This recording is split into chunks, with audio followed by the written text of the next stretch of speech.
नमस्कार. आज आपण बोलणार आहोत एका अशा हवामानाच्या संकटाबद्दल जे 2026 मध्ये आपल्या दारावर उभं ठाकण्याच्या तयारीत आहे. आणि त्याचं नाव आहे सुपर एल नीनो. ही गोष्ट सुरू होते खूप पूर्वी. साल होतं 1877. विचार करा, ब्रिटिश भारतातला मद्रास प्रांत. उन्हाळा इतका भयानक होता की अक्षरशः जमीन तडकली होती. सगळी पिकं जळून खाक झाली होती आणि लाखो लोक भुकेनं तडफडत होते. परिस्थिती इतकी वाईट होती की रस्त्यावर गावागावात फक्त मृतदेहांचे ढीग दिसत होते. फक्त त्या एका दुष्काळात आपल्या भारतात जवळपास 2 कोटी लोकांचा जीव गेला. पण धक्कादायक गोष्ट ही आहे की हे संकट फक्त भारतापुरतं नव्हतं. नाही, त्याच वर्षी चीनमध्ये तिथे तर 2 ते 3 कोटी लोकांचा बळी गेला. ब्राझीलमध्ये 20 लाखांपेक्षा जास्त लोक मेले. इजिप्त, मोरोक्को, इथिओपिया, दक्षिण आफ्रिका असं वाटत होतं की अख्खं जगत जणू काही होरपळून निघालंय. तर मग प्रश्न हा आहे की 1877 मध्ये असं नेमकं झालं तरी काय होतं की संपूर्ण जगात एकाच वेळी इतका भयंकर दुष्काळ पडला?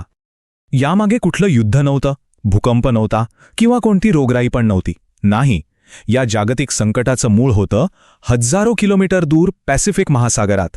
शास्त्रज्ञांनी या नैसर्गिक घटनेला नाव दिलं सुपर एल नीनो. आणि आता जवळजवळ 150 वर्षांनंतर असं दिसतंय की इतिहास पुन्हा एकदा त्याच वाटेवर आहे. पण यावेळी तो जास्त भयंकर रूप घेऊन परत येतोय.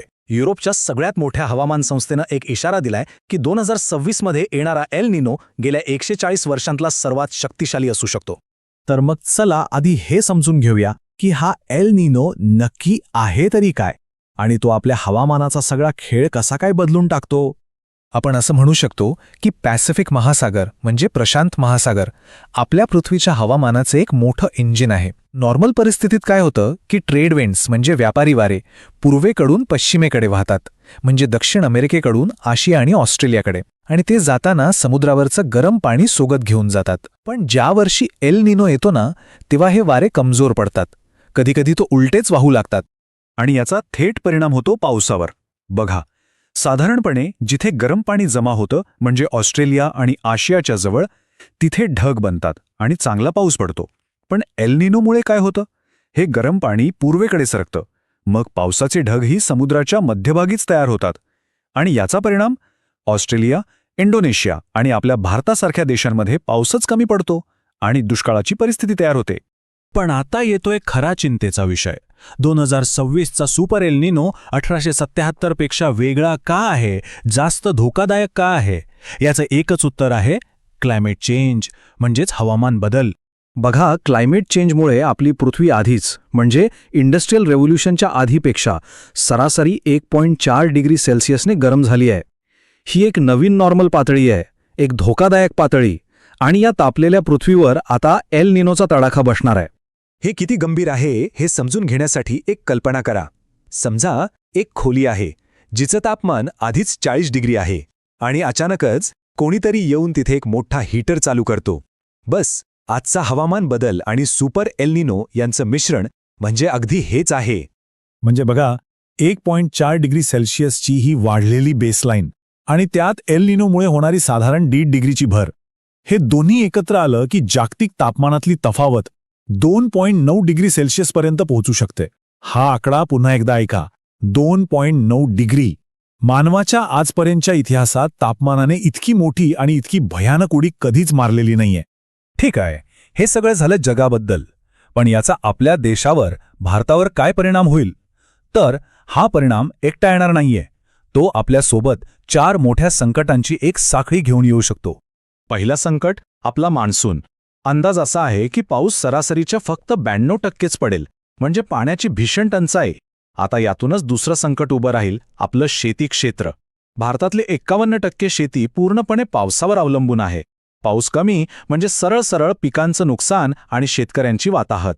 तिसरं संकट जीवघेण्या उष्णतेच्या लाटा, ज्या 2024च्या रेकॉर्ड ब्रेक उन्हाळ्यालाही मागे टाकतील. आणि या सगळ्याचा शेवट चौथं संकट, आर्थिक संकट. अन्नधान्याची महागाई 9%पेक्षाही जास्त वाढू शकते. उष्णतेच्या लाटेमध्ये एक गोष्ट आपण विसरतो. खरी धोकादायक गोष्ट दिवसाची उष्णता नाहीये, तर रात्रीची घुसमट आहे. एक उदाहरण घ्या. 2024 मध्ये दिल्लीत दिवसाचं तापमान 1.8 डिग्रीने वाढलं, पण रात्रीचं तापमान तब्बल 4.4 डिग्रीने वाढलं. रात्री जेव्हा शरीराला थंडावा मिळत नाही तेव्हा त्याला रिकव्हर होण्याची संधीच मिळत नाही आणि मग उष्माघाताचा धोका कित्येक पटीने वाढतो. आता एका महत्त्वाच्या मुद्द्याकडे येऊया, जबाबदारीचा मुद्दा. या संकटात जे जीव जातात त्यांची मोजणी तरी नीट होते का, की खरे आकडे आपल्यापासून लपवले जात आहेत? सरकारी आकडे बघा. 2000 ते 2020 या काळात उष्णतेमुळे 10,000 ते 20,000 लोकांचा मृत्यू झाला असं ते सांगतात. पण काही सविस्तर विश्लेषणानुसार भारतात दरवर्षी उन्हाळ्यात सुमारे 1.5 लाख लोक उष्णतेमुळे मरतात. 1.5 लाख. फरक बघताय? होतं काय की अनेकदा डॉक्टर डेथ सर्टिफिकेटवर कारण लिहितात हार्ट अटॅक किंवा ऑर्गन फेल्युअर, पण या सगळ्यामागे दडलेलं खरं कारण म्हणजे उष्णता हे कुठेच नमूद केलं जात नाही. मग प्रश्न येतो की आकड्यांमध्ये एवढा मोठा फरक का आहे? यामागे एक प्रशासकीय आणि आर्थिक कारण असल्याचं बोललं जातं. बघा, भारतात उष्णतेच्या लाटेला नोटिफाईड डिझास्टर म्हणजे अधिसूचित आपत्ती मानलं जात नाही. जर तसं मानलं तर प्रत्येक मृत्यूसाठी सरकारला राष्ट्रीय आपत्ती निधीतून 4 लाख रुपये भरपाई द्यावी लागेल. आणि हाच खर्च टाळण्यासाठी मृत्यूंची योग्य मोजणीच होत नाही असं अनेक तज्ज्ञांचं म्हणणं आहे. आणि गंमत म्हणजे एकीकडे ही उष्णता वाढतीये आणि दुसरीकडे आपण आपले नैसर्गिक एअर कंडिशनर म्हणजेच झाडं तीच तोडून काढतोय. आकडे तर धक्कादायक आहेत. 2015 ते 2019 या काळात आपण जेवढी 1 चौरस किलोमीटर नवीन झाडं लावली ना, त्याच्या बदल्यात तब्बल 18 चौरस किलोमीटर जुनी जंगलं तोडून काढली. विचार करा, एकाच 18. हे सगळं ऐकून साहजिकच थोडी निराशा वाटू शकते, पण अजूनही सगळं काही संपलेलं नाही, वेळ गेलेली नाही. तर आता शेवटच्या भागात आपण हे बघूया की या संकटाचा सामना करण्यासाठी आपण काय करू शकतो. सर्वात सोपा, सगळ्यात स्वस्त आणि सगळ्यात प्रभावी उपाय काय असेल तर तो आहे आपल्या शहरांमधली आणि जंगलांमधली जुनी मोठी झाडं वाचवणं. कारण एक मोठं वाढलेलं झाड जमिनीच्या पातळीवरचं तापमान तब्बल 12 डिग्री सेल्सिअसनं कमी करू शकतं. नवीन रोपं लावणं नक्कीच चांगलं आहे, पण त्यांना मोठं होऊन परिणाम दाखवायला अनेक वर्ष लागतात. त्यामुळे आपली पहिलं प्राधान्य काय असायला हवं तर विकासाच्या नावाखाली होणारी जुन्या झाडांची कत्तल थांबवणं. आपल्या वैयक्तिक आणि सामाजिक पातळीवरही आपण खूप काही करू शकतो. साध्या गोष्टी आहेत. भरपूर पाणी प्या, जवळ ORSचं पॅकेट ठेवा, दुपारी 12 ते 4 या वेळेत शक्यतो बाहेर पडू नका आणि सगळ्यात महत्त्वाचं, जे लोक आपल्यासाठी उन्हात काम करायला मजबूर आहेत, आपले डिलिव्हरी कर्मचारी, सुरक्षा रक्षक, रस्त्यावरचे विक्रेते, त्यांना थोडं थंड पाणी द्या, त्यांना सावलीत उभं राहायला जागा द्या. ही छोटीशी मदत खूप मोलाची ठरू शकते. आणि जर समस्येच्या मुळावरच घाव घालायचा असेल तर आपल्याला सौर ऊर्जेकडे वळावं लागेल. विचार करा, आपल्या घरातली 70% वीज कोळसा जाळून तयार होते आणि हाच कोळसा हवामान बदलाला कारणीभूत आहे. आता तर सोलर पॅनल खूप स्वस्त झाले आहेत. आपल्या घरांवर बाल्कनीत सोलर पॅनल लावून आपण कोळशावरचं अवलंबित्व नक्कीच कमी करू शकतो. आणि जाता जाता एक प्रश्न जो विचार करायला लावणारा आहे. विचार करा, जे मूल 2026 मध्ये जन्माला येईल त्याच्यासाठी उन्हाळा या शब्दाचा अर्थ काय असेल?